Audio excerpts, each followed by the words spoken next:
6 விதமான முருகர் திருவுருவ படங்கள் வந்து கொடுக்கப்படும். அந்த 6 முருகர் படத்துல 6 விதமான கொஸ்டினை மனசுல வச்சு கூட 6 முருகரை செலக்ட் பண்ணிக்கலாம். 6வது படத்தை சூஸ் பண்ணவங்களுக்கான முருகர் மெசேஜ். இவங்க இனிமே வந்து ஒரு விஷயத்த கண்டிப்பா கலந்துக்கணும், பங்கெடுத்துக்கணும், மங்களகரமான நிகழ்ச்சிகள்ல பங்கெடுத்துக்கணும். அதுவும் அவங்களோட குடும்பத்தோட பங்கெடுத்துக்கணும்.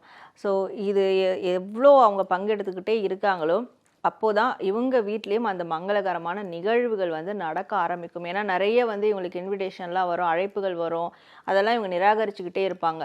ஒரு கோவில் கும்பமேளாவாக இருக்கட்டும், கோவில் பூஜையாக இருக்கட்டும், இந்த மாதிரி முருகர் திருக்கல்யாணமாக இருக்கட்டும், இதையெல்லாம் அவாய்ட் பண்ணிக்கிட்டே வந்துக்கிட்டு இருக்காங்க. ஆனால் முருகர் தரக்கூடியது சுபகாரியங்களில் நீங்கள் எவ்வளோ தூரம் குடும்பத்தோடு கலந்துக்கிறீங்களோ உங்கள் வீட்லேயும் அதே சுபகாரியங்கள் நடக்கும். ஊரெல்லாம் கூட்டி அந்த சுபகாரியத்தை நடத்தக்கூடிய ஒரு தெம்பு உங்களுக்கு வந்து கிடைக்கும் அப்படின்றது முருகர் தரக்கூடிய ஒரு மெசேஜாக இருக்குது. அது மட்டும் இல்லாமல் எப்போவுமே சுபமாக இருக்கணும், எப்போவுமே வந்து ஒரு சுகமான வாழ்க்கை வாழணும் அப்படின்னா முருகரை மலரால் அலங்காரம் செய்கிறது தான் இவங்களுக்கு ரொம்ப பெஸ்ட்டான ரிசல்ட்டை கொடுக்கும். தீபம் விளக்கேற்றும் எண்ணெய், ஒரு தெய்வீக அனுபவம்.